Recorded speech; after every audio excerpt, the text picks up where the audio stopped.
Greetings, brothers and sisters. I'm Jesse with Living Tree Community Foods. And we're here today to plant a winter garden. Not an ordinary garden, but a victory garden. A victory garden that will designate the triumphs of life, the triumphs of purposefulness, the triumph of spirit over this very, very chaotic world that is so very much needed indeed.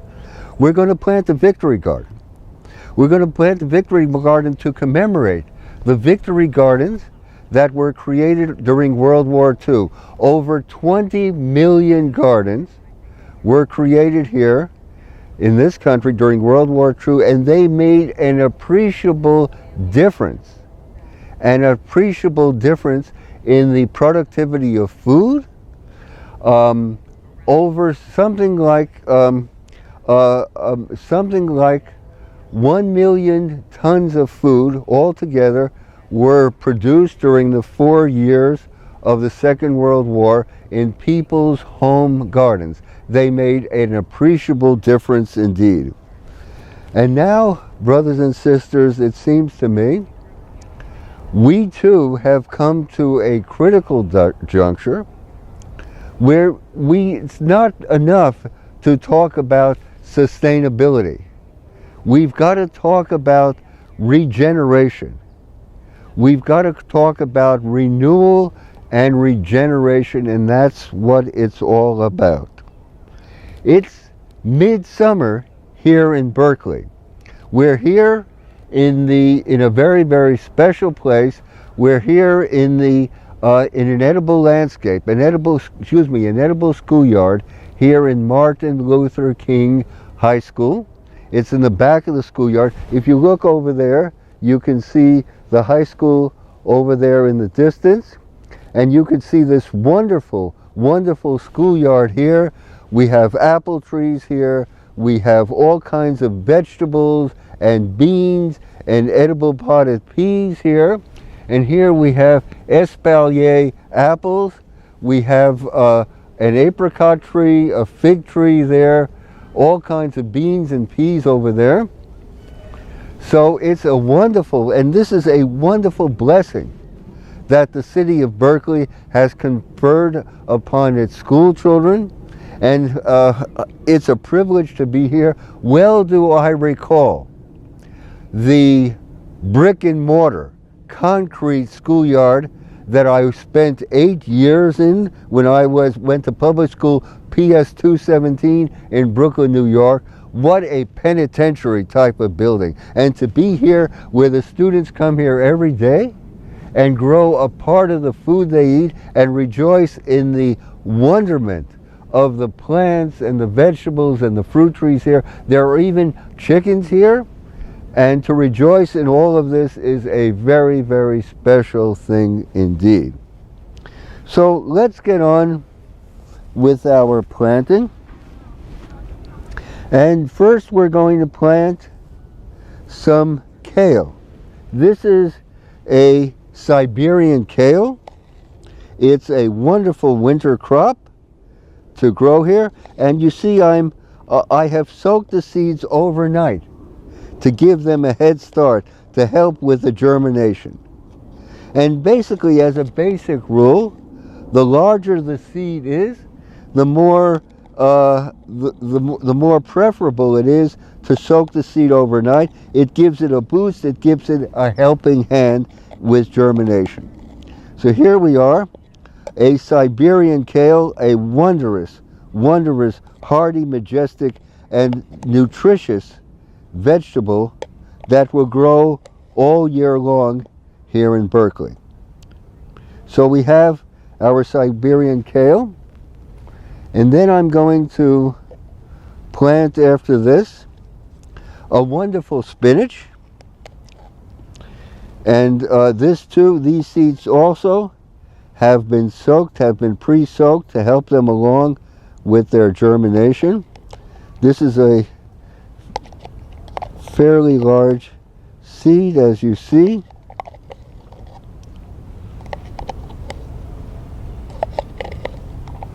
So we have our spinach.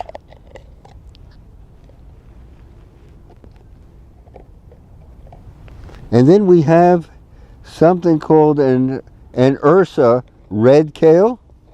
Another kale. Kales are such a joy and privilege to grow here.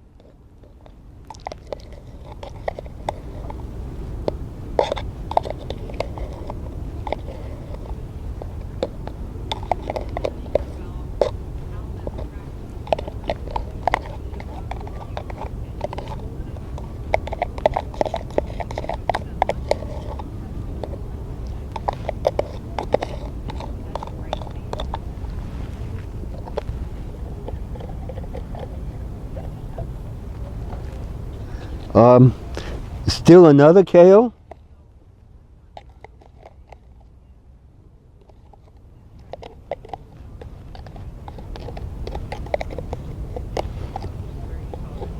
And then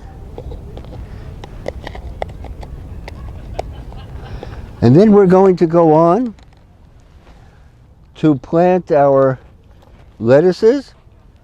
We have a wonderful Cherokee lettuce. It's a deep, dark red lettuce. Cherokee lettuce.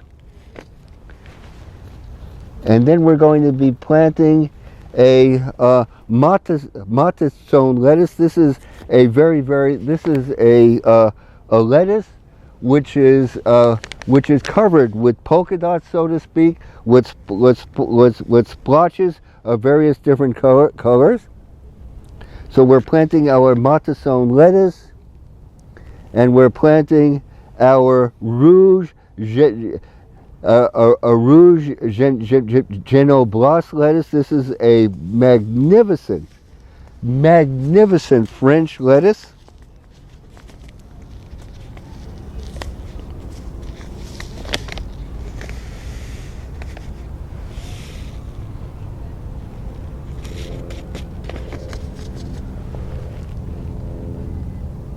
And then we're planting a panisse lettuce.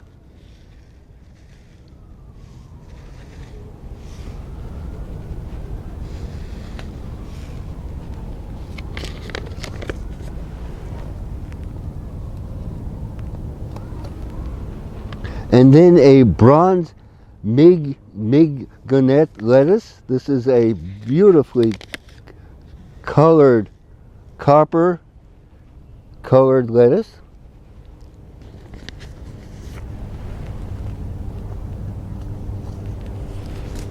And then an Italian lettuce.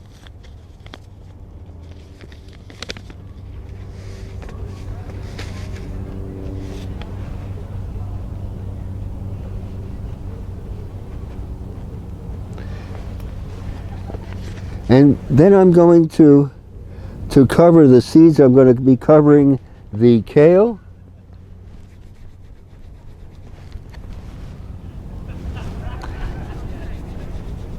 and the spinach,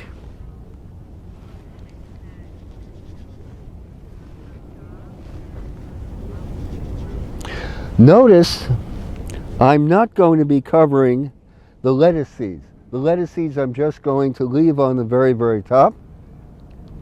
And when I get back to my garden in the Berkeley Hills, I'm going to water the flat down. I'm going to encase the flat in a plastic bag, and this will help so much with the germination, because the atmosphere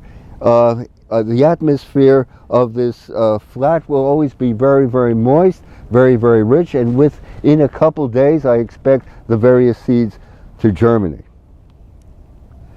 And I'd like to share, brothers and sisters, of some of my concerns and the real reason why we're here doing this demonstration.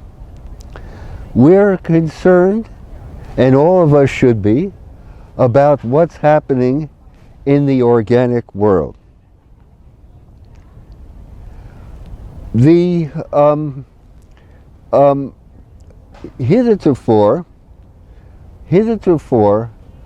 organic meant by definition plants that grew in soil.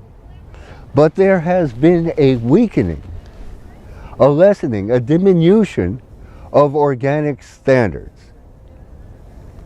There's been a caving in to the agribusinesses and the family and the factory farms that have been moving into the organic world.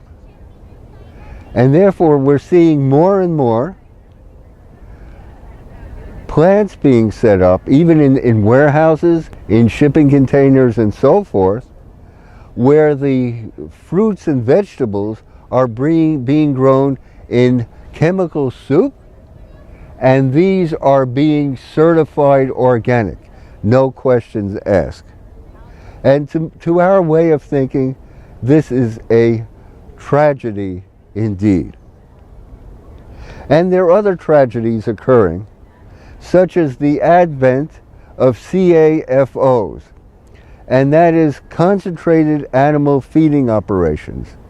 This is a terrible, terrible insult to all of living creatures, to the living creatures, to the cows, the chickens, the pigs and other animals that are brought up and fed and housed in these unspeakable institutions. This is without any precedent whatsoever in human history for animals, for living creatures to be treated in factory-like conditions. So because of this, it is more than time for each of us to take the initiative. If you are concerned, brothers and sisters, about the quality and the excellence of the food you eat, it's time to start growing it yourself. Family farmers are on the verge of extinction. Where in the mid-1930s there were something like 7 million family farms on the land, today there are less than 2 million, and their numbers are shrinking every single day. So we have to take the initiative. Another thing that you can do is to do as much as your shopping as possible in farmers markets. This is so important. And when you're there in farmers market, make empathetic contact. Greet the farmers, shake their hands, ask them how they're growing their food. What are their agricultural methods? What do they do about bugs and pegs and pests and insects of all sorts? How do they bring fertility to the land? How do they recycle manure and hay and compost and so forth? All of this is more important than ever. Make empathetic contact with your local family farmer. So it takes a small step, and even if you live in an apartment and do not have the privilege and the blessing of owning your own land or having access to your own garden, then what you ought to do is to join a community garden. In most cities you'll find one within a reasonable distance of you. And even if that's not possible for you, then at least grow things in a window box. And if that's not possible or that's inconvenient, and over and above that, you can grow your sprouts, germinate your sprouts in the privacy of your kitchen. A wonderful thing to do. So start growing, start germinating, start planting. At these times, in these times of high summer, get it together, brothers and sisters, and plant your winter garden. It's much more important, it's much more significant than we know. Especially in these times, let me close by saying the words are not sustainability, but regeneration and renewal. We've got to heal this American earth. Grasp the earth. Get your hands and feet into this American soil. It will repay you with more benefits, with more benefits by way of health and living and vitality, then you know. Thank you indeed, and bye for now.